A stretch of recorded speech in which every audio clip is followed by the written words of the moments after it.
जय हिंद दोस्तों। स्वागत है आप सभी का यूपीएससी समाधान एंड रिसर्च प्लेटफॉर्म पे। मैं बालकृष्णा आज आपके लिए चैप्टर 8 से आगे का लेकर के आया हूँ। आगे का हिस्ट्री क्या है? चैप्टर 8 में आगे की हिस्ट्री, जैसा कि आपने पिछले अध्याय में देखा कि मानव जीवन परिवर्तित हो रहा था। राज्य, साम्राज्य, उनके स्वरूप बदल रहे थे। व्यापार, कृषि वो उन्नत होते हुए दिखाई दे रहे हैं। अब जो हम और अधिक आगे बढ़ते हैं, जब हम सिक्कों को खंगालते हैं, सिक्कों की खनखनाहट जब हम सुनते हैं, तो हमें पुरातत्व कुछ और भी अधिक विशेष ला करके देता है। तो जब हम सिक्कों पर चर्चा करते हैं, तो सिक्कों पर जब चर्चा की जाती है, तो सबसे पहले जो हमारे सामने नाम आता है, वो आता है punch mark coin. Punch mark coin उसको क्यों कहा जाता है? उसको हिंदी में आहत सिक्कों के नाम से भी जाना जाता है। आहत सिक्कों का मतलब ये होता है कि जब किसी मुहर को गर्म करके और एक धातु के ऊपर उसे एक स्टैंप लगाया जाता था, जिससे वह छाप उस धातु के ऊपर पड़ जाते थे और धातु के वह पीस जो है मुद्रा के रूप में फिर प्रयोग में लाया जाता था। इस प्रकार से ये जो सिक्के बने हुए होते थे, वो विशेष रूप से गोल्ड के बने हुए होते थे। इनका जो आकार प्रकार था, हम आकार प्रकार पे चर्चा करें तो सब इनका 2 प्रकार हमें देखने को मिलता है। एक रेक्टेंगल शेप मिलता है और दूसरा स्क्वायर शेप मिलता है। और इससे भी अधिक और हम देखते हैं तो सबसे बड़ी खास बात ये होती है कि यह मुद्राएं 500 वर्ष तक लगातार प्रचलन में बनी रही। तो आगे हम ब्रीफ हिस्ट्री को समाप्त करते हुए आगे बढ़ते हैं। अभी आपका चैप्टर 8 ही चल रहा है, जो कि कल हमने प्रारंभ किया था। चैप्टर का हमारे नाम था villages, towns and trade and trade trade. तो अब आप इसमें क्या देखते हैं? क्वाइंस। तो क्वाइंस जो हमारे पास आते हैं, इनको क्या नाम दिया जाता है? इनको नाम दिया जाता है आहत सिक्का। हिंदी में आहत सिक्का बोलते हैं और इंग्लिश में पंच मार्क कॉइन बोलते हैं या पंच मार्क कॉइन।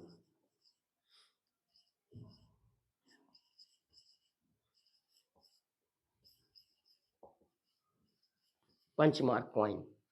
इन सिक्कों का जो प्रचलन था वह कितने समय तक था? 500 वर्ष तक। 500 वर्ष तक ये सिक्के अपने चलन में बने रहे। इनका जो समय आता है 3000 से 2500 ईसा पूर्व तक आता है। ईसा पूर्व तक आता है। सिक्के किस कौन से धातु के होते थे? इनकी धातु भी होती थी गोल्ड, सोने की। ये सोने से बनाए जाते थे। तो यह है इन सिक्कों की ब्रीफ हिस्ट्री। इसके बाद जब हम और अधिक आगे इनको खंगालते हैं, तो हमें देखने को क्या मिलता है? Craft and craft person. Craft and craft person के बारे में हमें पढ़ना क्यों जरूरी हो जाता है? क्योंकि मुद्रा का सीधा सीधा जो संबंध होता है वह व्यापारियों के साथ होता है। हालांकि यह संबंध सिर्फ व्यापारियों तक ही नहीं सीमित है, यह आम जन तक भी है। लेकिन व्यापारी वर्ग विशेष रूप से इसमें एक्टिव होकर के पार्टिसिपेट करता है, इसलिए यह व्यापारियों के साथ जोड़ करके देखा जाता है। तो अब हम इनमें जो देखते हैं, जो विशेष रूप से देखते हैं, वो क्या देखते हैं कि जो सिटीज थे और सिटीज के फंक्शन क्या थे। तो सिटी और सिटीज के फंक्शन, जब हम सिटी और सिटीज के फंक्शन में आएंगे, देखेंगे, तो हमें सबसे पहले जो महत्वपूर्ण सिटी दिखाई देता है वह मथुरा होता है।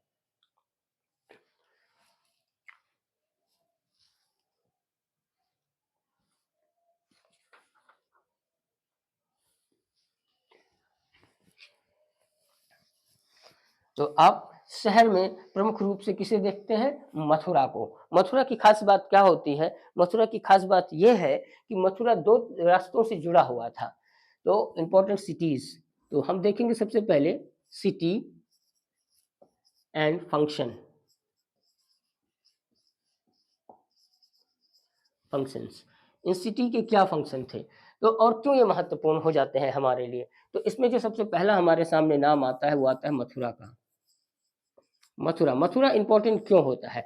मथुरा इंपॉर्टेंट इसलिए होता है क्योंकि यह 2 क्रॉस रोड के साथ जुड़ा हुआ होता है। एक जिस पर आम ट्रैवलर जो है आम यात्री यात्रा कर रहे होते हैं, दूसरा जो व्यापारिक रूट होता है। तो मथुरा ये क्यों इंपॉर्टेंट होता है?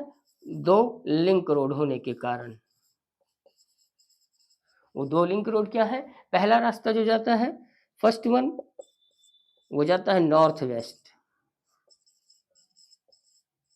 नॉर्थ वेस्ट टू ईस्ट को जाता है। और जो दूसरा इंपॉर्टेंट रास्ता होता है वह north to south, north to south, south. तो इस प्रकार से यह 2 इसके लिए एक इंपॉर्टेंट फैक्टर बनाते हैं। हालांकि इतना ही 2 ही फैक्टर नहीं है जिस वजह से मथुरा इंपॉर्टेंट सिटी के रूप में हमारे सामने उभर कर आया। इसके अलावा और अन्य कारक भी हैं जिनमें आप देखेंगे कि मथुरा जो है विशेष रूप से क्या है कि वहाँ के जो आसपास का जो इलाका है, जो आसपास के क्षेत्र हैं, जहाँ पे हर्डरर्स और फार्मर्स भी रह रहे हैं, तो उनके द्वारा जो भोजन की उपलब्धता है वह भी आसानी से हो जा रही है। तो nearby herders, herders and farmers, farmers. तो नजदीक में फार्मर्स हैं, हर्डरर्स हैं, इससे जो अन्य ग्रामीण उपयोगी वस्तुएं हैं वो वहां से शहर को प्राप्त हो रही है। इसके अलावा यह जो स्थान है मथुरा, मथुरा सबसे ज्यादा इंपॉर्टेंट इसलिए भी हो जाता है क्योंकि यह 3 मुख्य धर्मों के साथ भी जुड़ा हुआ है। वह 3 मुख्य धर्म कौन कौन से हैं? आपने 2 पॉइंट देखे, तीसरा पॉइंट इसका ये है nearby herders and farmers, and जो फोर्थ पॉइंट है, फोर्थ पॉइंट ये आपका होता है Buddha, Jain shrines and monasteries, monasteries and shrines, shrines and तीसरा जो सबसे इंपॉर्टेंट रिलीजन आता है वो होते हैं लॉर्ड कृष्णा का जन्म, Lord Krishna birth place, birth place. तो इस प्रकार से जो है यह इंपॉर्टेंट हो जाता है। इसके अलावा ये जो शहर है इसको चारों तरफ से एक किलेबंदी जो है की गई है, किलेबंदी एक मजबूत किलेबंदी है। इसके अलावा जो वहाँ पे तीर्थ स्थान है, जैसा कि मैंने आपको बताया बौद्ध, जैन और जो है लॉर्ड कृष्णा यानी वैष्णव संप्रदाय से जुड़े हुए लोग भी वहाँ पर आना जाना होता है उनका, यानी कि वहाँ पे जो ट्रेवलर्स हैं, टूरिज्म भी वहां पर देखने को मिल रहा है। तो टूरिज्म के साथ साथ व्यापार भी हो रहा है, टूरिज्म भी है, तो इसलिए वो सिटी जो है इंपॉर्टेंट हो जा रहा है। इसके अलावा जो अन्य दूसरी इंपॉर्टेंट बात और आती है, पॉइंट नंबर 5, पॉइंट नंबर 5 में आप क्या देखेंगे? पॉइंट नंबर 5, पॉइंट नंबर 5 में क्या है कि जो यहाँ की जो स्कल्पचर्स हैं, जो मूर्ति शैली है, मथुरा की मूर्ति और गांधार की मूर्ति, जब आप मूर्ति शैला के बारे में, जब आप स्थापत्य कला के बारे में जब आप अध्ययन करेंगे तो आप देखेंगे कि गांधार शैली की मूर्तियां और मथुरा शैली की मूर्तियां अपने आप में विशेषताएं रखती हैं। इसके बहुत सारे हमें इसके स्रोत जो है वहां से प्राप्त हुए हैं। तो क्या है? मूर्ति कला,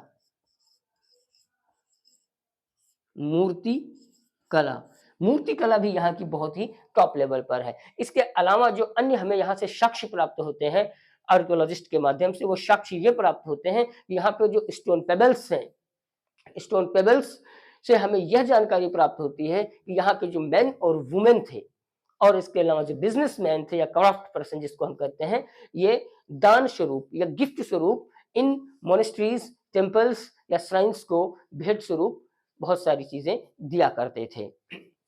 तो क्या देते थे ये? यहाँ से गिफ्ट मिलता था। तो गिफ्ट मिलने के कारण क्या था कि वहाँ की स्थिति ऑटोमेटिक है कि जब व्यापार होगा, टूरिस्ट आएंगे, पैसा आएगा, तो वो क्षेत्र ऑटोमेटिक अपने आप ही जो है विकसित हो जाएगा। तो इस प्रकार जब ये सारी विशेषताओं को देखने के बाद, इन सभी विशेषताओं को देखने के बाद कुषाण जो कि बहुत ही होशियार शासक था जिसने संपूर्ण सेंट्रल एशिया पर शासन किया, सेंट्रल एशिया पर शासन करने वाला कनिष्क जो है कुषाण वंश का एकमात्र ऐसा शासक होता है जिसने चाइना तक को भी जीत लिया था। आप हिस्ट्री उठाकर देखेंगे तो चाइना तक को उसने नहीं छोड़ा। और मात्र एक छोटी सी बात को लेकर के, वैवाहिक संबंध को लेकर के, सिर्फ इतनी सी बात को लेकर के उसने चाइना तक को नहीं छोड़ा। तो आप समझ सकते हैं कि भारत के राजा कितने बलवान हुआ करते थे, उनके पास कितनी धन और संपदाएं हुआ करती थी। तो मूर्तिकला विकसित होने के कारण इन सभी फैक्टर्स को देखने के बाद जो है यह कुषाण वंश की राजधानी बन जाता है। कुषाण वंश इसको अपनी दूसरी राजधानी बनाता है, दूसरी राजधानी बनाता है, दूसरी राजधानी बनाता है।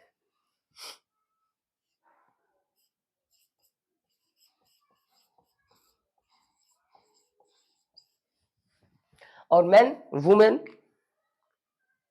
जिनका उल्लेख हमें मिलता है उन छोटे छोटे शॉर्ट इंस्क्रिप्शंस पर, वो क्या मिलता है? मैन कौन थे? राजा थे।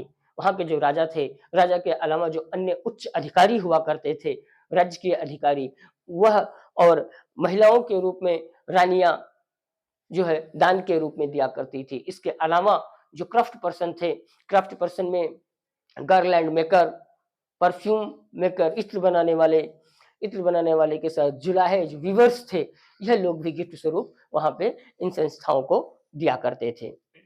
तो इस प्रकार से उसके कुछ वर्ष पश्चात कुषाण वंश ने इसको अपनी दूसरी राजधानी घोषित कर दिया। और इसमें जो हम आगे बढ़ते हैं, अभी हिस्ट्री बहुत ही आगे बढ़ रही है। हिस्ट्री का सिलेबस आपको पता है बहुत ही लेंदी है और बहुत ही चैलेंजिंग होता है हिस्ट्री के सिलेबस को कंप्लीट कर पाना। लेकिन फिलहाल हम इतिहास में डूब गए हैं, तो यहाँ से जरूर कुछ ना कुछ तथ्य निकाल करके आपके सामने आएंगे।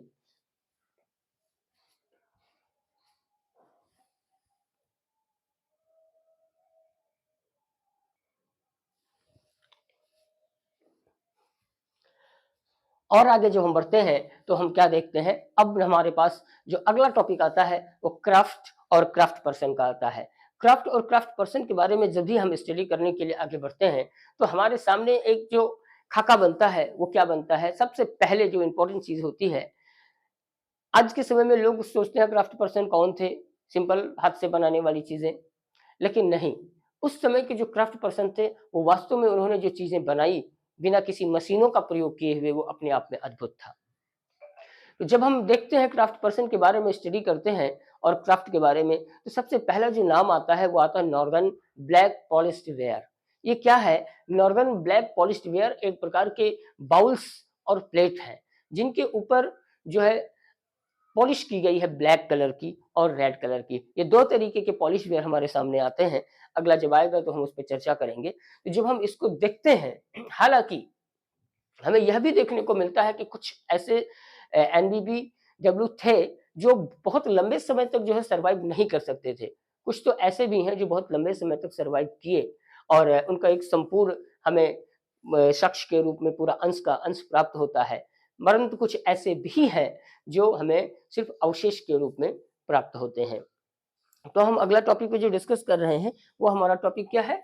Northern polish black polished where, यानी कि क्राफ्ट एंड क्राफ्ट पर्सन्स। तो हम यहाँ पर जब देखते हैं तो हमारे सामने एक बहुत ही महत्वपूर्ण टॉपिक आता है। अगर कभी आपको मौका मिले तो वहां जाइएगा, वाराणसी। वाराणसी तो वैसे भी जो है गुरु लोगों का गढ़ है, और वहां आप जाइए, देखिए बनारस में गंगा जमुनी तहजीब को देखिए। बहुत ही पुराना शहर है और वर्ल्ड का एकमात्र ऐसा शहर है जो आज तक अपने अस्तित्व में बना हुआ है। दुनिया में ऐसे बहुत सारे शहर पुराने हैं जो बने और उजड़े, प्राचीन से प्राचीन सिटीज हैं, मगर बनारस एकमात्र ऐसा सिटी है जो आज तक अपने अस्तित्व में ज्यों का त्यों बना हुआ है, और इसीलिए उसको यूनेस्को ने वर्ल्ड हेरिटेज सिटी का नाम दिया है। तो यहाँ जो हम देख रहे हैं वो सिटी, हम देख रहे हैं क्राफ्ट एंड क्राफ्ट पर्सन को। तो क्राफ्ट और क्राफ्ट पर्सन के बारे में जब देखेंगे तो हमारे सामने दो शहर बहुत ही महत्वपूर्ण उभर करके आते हैं जिसका मैंने अभी जिक्र किया। और दक्षिण भारत की सांस्कृतिक राजधानी के रूप में जिस शहर को जाना जाता है, सबसे पहले craft and craft person.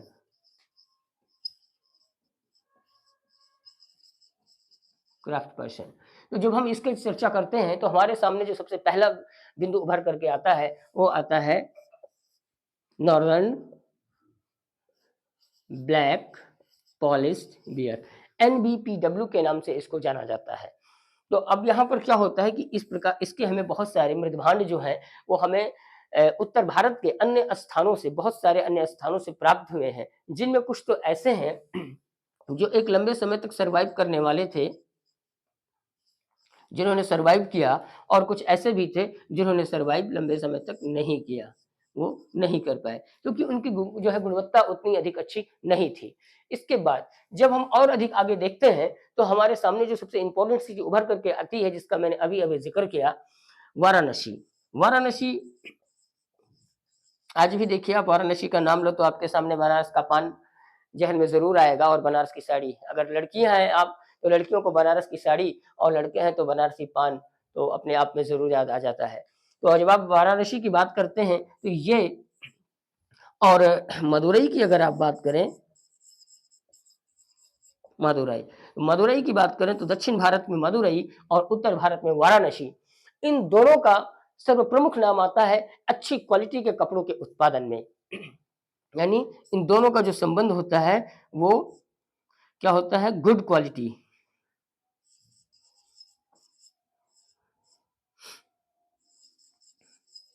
Good quality cloth production, clothes production,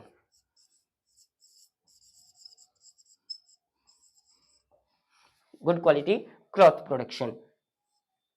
और इसके साथ साथ एक प्रश्न और मैं आपको बता दे रहा हूं, दक्षिण भारत की सांस्कृतिक राजधानी के रूप में भी मदुरई को जाना जाता है। तो इस प्रकार से मदुरई और वाराणसी का अपने आप में एक बहुत ही महत्वपूर्ण स्थान हमारे भारत में, भारत के इतिहास में बनता है। इससे और भी अधिक आगे जब हम बढ़ते हैं तो हम क्या देखते हैं, ट्रेड एंड ट्रेडर्स।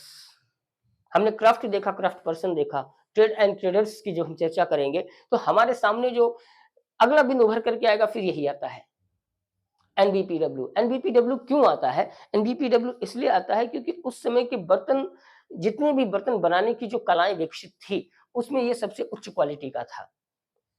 उच्च क्वालिटी का होने की वजह से इसको जो हमारे व्यापारी थे वो एक स्थान से दूसरे स्थान पर व्यापार करने के लिए इन तरह के बर्तनों को लेकर के जाया करते थे।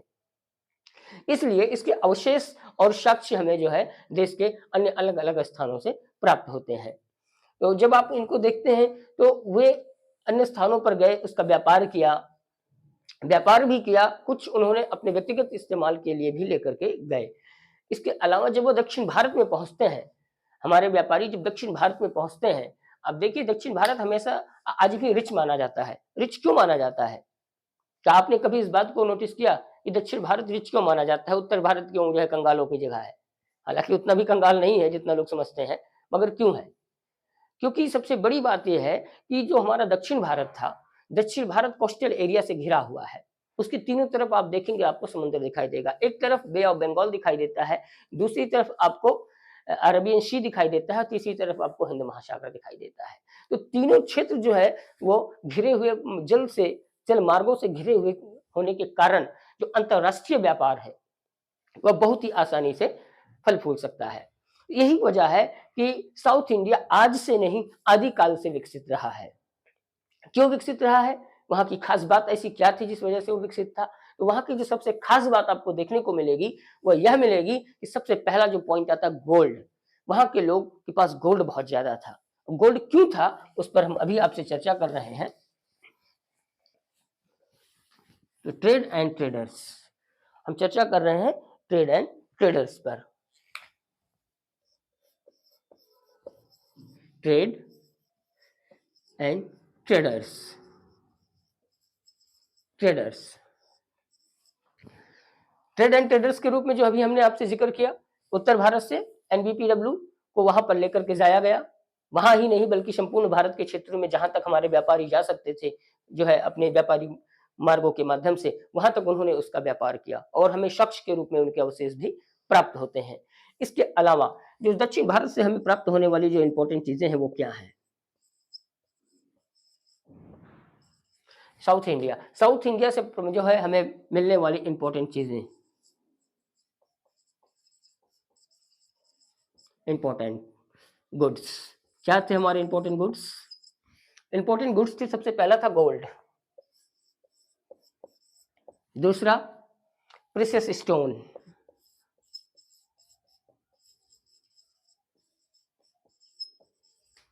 पेपर, काली मिर्च, पेपर, मसाले,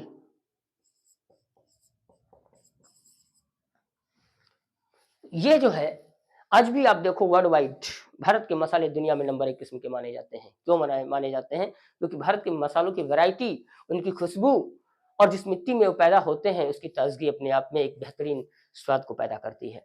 इसलिए जब आप देखते हैं पेपर को रोमन एम्पायर में